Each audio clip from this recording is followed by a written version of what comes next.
भगवत गीता में भगवान कृष्ण ने अर्जुन को हर वो बात समझाई है जो हर किसी को जीवन में समझना बहुत ज़रूरी है। जीवन में आने वाली हर मुश्किल और चुनौतियों को स्थिरता से सुलझाने में यह बातें आपकी बहुत मदद करेंगी। आइए जानते हैं श्रीमद् भगवत गीता सार। गीता में श्री कृष्ण ने कहा है कि किसी भी व्यक्ति या वस्तु को अपना मानना ही जीवन में आने वाले हर दुख, परेशानी और चिंता का कारण है। अगर मनुष्य यह जान जाए कि जो भी मुझे इस जीवन में मिला है वो मेरे इस्तेमाल के लिए है पर मेरा नहीं है, वह मेरे पास भगवान की अमानत है और परिवर्तनशील है। इसे एक कहानी के द्वारा समझो। एक नवयुवक समुद्र के किनारे खड़ा था, अपने समीप आती हुई ऊंची ऊंची लहरों का आनंद ले रहा था। अचानक एक लहर के साथ एक चांदी की छड़ी उसकी तरफ आई, जिसे पाकर वह सहर्ष ही बहुत खुश हो गया और समुद्र के किनारे उससे खेलने लगा। खेलते खेलते अचानक वह छड़ी उसके हाथ से छूट गई और एक जाती हुई लहर उसे बहा कर ले गई। वह बहुत दुखी होने लगा और अपने को कोसने लगा। इसका कारण यह था कि थोड़ी ही देर में उसके अंदर यह बात पक्की हो गई कि यह छड़ी मेरी है। हम सब भी संसार में ऐसे ही करते हैं। जो हमें यहाँ मिलता है हम उसे अपना मान लेते हैं और उससे अटैच हो जाते हैं। लेकिन क्योंकि परिवर्तन संसार का नियम है, जब वह चीज़ या व्यक्ति हमसे छूटता है तो हम स्वीकार नहीं कर पाते हैं और बहुत दुखी हो जाते हैं। श्री कृष्ण ने कहा है, अपने वर्तमान में जियो, कल की चिंता ना करो। जो भी व्यक्ति अपने गुजरे हुए कल या आने वाले कल में जीता है, उसके विषय में ही सोचता रहता है, वो जिंदगी में कभी खुश नहीं रह सकता। देखा जाए तो बीते हुए कल और आने वाले कल का कोई अस्तित्व नहीं है, वह केवल आपकी सोच में विद्यमान है।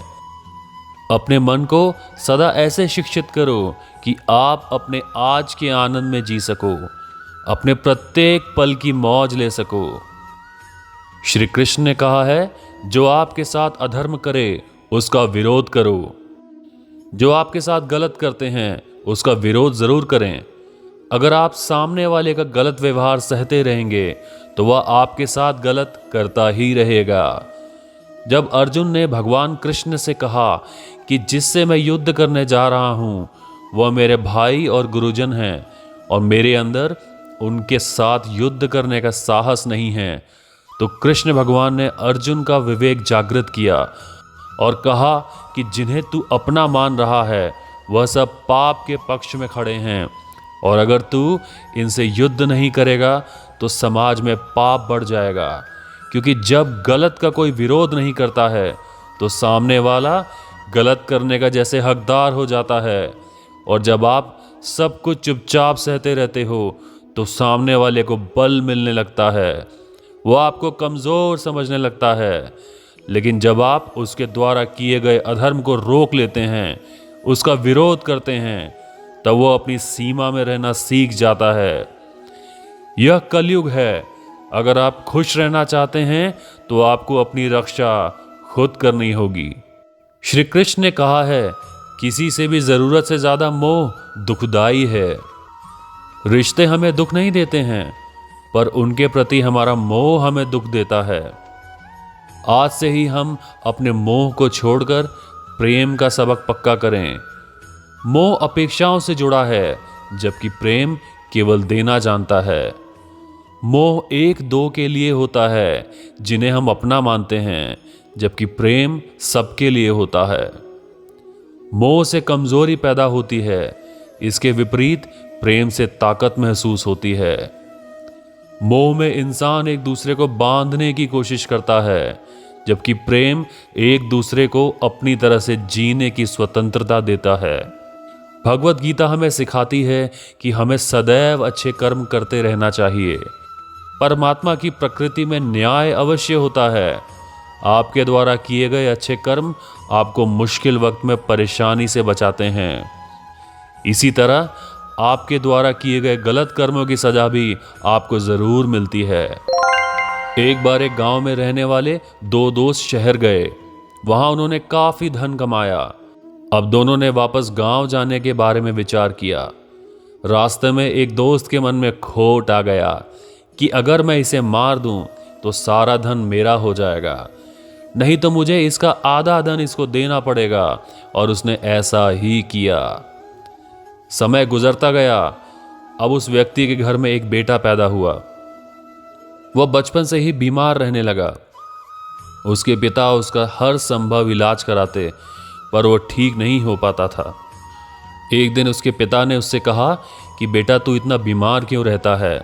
मैंने अपना सब कुछ तेरे इलाज में खर्च दिया, पर फिर भी मैं तुझे ठीक नहीं कर सका। इस पर उसके बेटे ने जवाब दिया कि मैं आपका बेटा नहीं हूं, बल्कि आपका वही मित्र हूं जिसको आपने पैसों की वजह से मार दिया था। अब मेरे इलाज में आपका सारा पैसा खर्च हो गया और मेरा बदला पूरा हुआ। अब मैं जा रहा हूं। यह कहकर वह मर गया। इसलिए हमें सदैव अच्छे कर्म करते रहना चाहिए। श्री कृष्ण ने कहा है, जो सब कर रहे हैं वो आप मत करो। भगवत गीता में श्री कृष्ण ने अर्जुन को यही सिखाया है कि क्षत्रिय होने के नाते जो तेरा कर्तव्य है, जो तेरे लिए सही है, वही काम कर। दुनिया के लोग ज्ञान और अज्ञान दोनों से चलते हैं, इसलिए तू दुनिया का अनुसरण ना कर, बल्कि सत्य का अनुसरण कर। तेरा धर्म, तेरा कर्म यही है कि तू अधर्म का नाश कर और धर्म की रक्षा कर। ऐसे ही हर इंसान का अलग अलग कर्तव्य होता है। हम कभी भी कुछ भी इसलिए ना करें कि सब लोग यही करते हैं। अगर आप भी वही करोगे जो सारी भीड़ कर रही है, तो आप उस भीड़ में कहीं खो जाओगे। लेकिन अगर आप विवेक विचार करके वो काम करोगे जो आपके लिए सही है, जिसमें आपकी प्रतिभा है, तो सारी भीड़ में भी आप अलग नजर आओगे। श्री कृष्ण ने कहा है, गंदी आदत की लत ना लगने दें। जहां युधिष्ठिर सभी गुणों के संपन्न थे, एक जुए की लत ने उनकी जिंदगी में कितनी मुश्किलें खड़ी कर दी। अपने भाई, अपनी पत्नी, यहां तक कि अपना सब कुछ गवा दिया। भगवत गीता के इस उदाहरण से हम सीखें कि जिंदगी में ऐसी कोई गंदी आदत, चाहे वह नशे की हो या चाहे किसी और चीज की, हमारी जिंदगी बर्बाद कर सकती है। इससे पहले हमारी गलत आदत हमें खत्म कर दे, हम अपनी उस गलत आदत को ही खत्म कर दें। भगवत गीता हमें सिखाती है, इस बात का हम सदैव विश्वास रखें कि जो चीज हमारी है वो कहीं ना कहीं से हमारे पास अवश्य आएगी। और जिंदगी में जो कुछ भी आपको हासिल नहीं हुआ है, उसका पछतावा करना और उसके लिए रोना छोड़ दें। प्रयास करना मनुष्य के हाथ में है, पर उसका फल उसके हाथ में नहीं है। श्री कृष्ण ने कहा है कि कोशिश करें कि कभी किसी का दिल ना दुखे। हम जीवन में किसी की मदद करें या ना करें, पर किसी का दिल हमारी वजह से ना दुखे, यह बात हमें हमेशा याद रखनी चाहिए। अगर हम किसी का भी दिल दुखाएंगे तो हमें उसका दर्द अवश्य मिलेगा। जब हमारी वजह से किसी का दिल दुखता है तो हमें पता नहीं चलता, लेकिन जब हमारा दिल दुखता है तो हमें समझ में आता है। श्री कृष्ण ने कहा है कि जो होगा वह अच्छा ही होगा।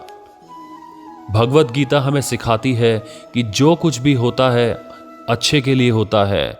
जो हो रहा है उसमें भी कोई भलाई अवश्य है, और जो होगा उसमें दृढ़ विश्वास रखें, क्योंकि वो भी अच्छा ही होगा। कभी कभी हमारे जीवन में कुछ ऐसी परिस्थितियां आ जाती हैं कि हमारे अंदर यह ख्याल आता है कि मेरे साथ ही ऐसा क्यों हुआ, या मेरे साथ बहुत गलत हुआ। लेकिन जब वक्त गुजर जाता है तब हमें एहसास होता है, अगर हमारे साथ यह सब नहीं हुआ होता तो आज हम इस मुकाम पर नहीं होते। श्री कृष्ण ने कहा है, जीवन में संतुलन बनाए रखें। मनुष्य को किसी भी चीज की अति नहीं करनी चाहिए, ना ही किसी से अति का राग और ना ही अति का वैर। हद से ज्यादा आराम आपको आलसी बना सकता है, और हद से ज्यादा खाना आपको बीमार कर सकता है। बहुत ज्यादा भूखा रहना भी खराब है। पूरी नींद, पूरा विश्राम, पूरा भोजन हर व्यक्ति के लिए जरूरी है। व्यक्ति को सदा संतुलन के साथ जीना चाहिए। श्री कृष्ण ने कहा है कि सदैव सत्य की राह पर चलें, चाहे आपके पास कितनी भी शक्ति क्यों ना हो, लेकिन सत्य और ईश्वर जिसके साथ खड़े हो जाएं, उसे दुनिया की कोई भी ताकत हरा नहीं सकती। अर्जुन धर्म युद्ध लड़ रहा था, भगवान कृष्ण उसके साथ थे और उसकी जीत निश्चित थी। महाभारत के युद्ध में यह उदाहरण स्पष्ट नजर आता है। मनुष्य को सदा धर्म के मार्ग का अनुसरण करना चाहिए। श्री कृष्ण ने कहा है, अपने हक के लिए लड़ना जरूरी है। अर्जुन युद्ध नहीं करना चाहता था क्योंकि सामने उसके पितामह और गुरुजन थे, लेकिन श्री कृष्ण ने उसे ज्ञान दिया कि यहां पर बात तेरे अधिकारों की है। भरी सभा में द्रौपदी के साथ किया गया अपमान, पांडवों के साथ हुआ अधर्म सहने योग्य बात नहीं है। जैसे हमें गलत नहीं करना चाहिए, ऐसे ही गलत सहना भी बहुत बड़ा पाप है, फिर चाहे वह कोई अपना ही क्यों ना हो। जो भी व्यक्ति श्रीमद् भगवत गीता से मिलने वाली इन सीखों का मनन चिंतन करेगा, इसके महत्व को समझेगा, वो जिंदगी की हर परिस्थिति को स्थिरता के साथ पार कर जाएगा। जीवन में आने वाले मुश्किल समय में भी उसे रास्ता अवश्य मिलेगा। दोस्तों, आज की वीडियो में बस इतना ही। अगर आपको हमारा यह प्रयास अच्छा लगा हो तो कमेंट बॉक्स में पूरे मन से जय श्री कृष्णा ज़रूर लिखें और वीडियो को लाइक और शेयर करते हुए चैनल को सब्सक्राइब ज़रूर करें। मिलते हैं अपने अगले वीडियो में, तब तक कहिए जय श्री कृष्ण।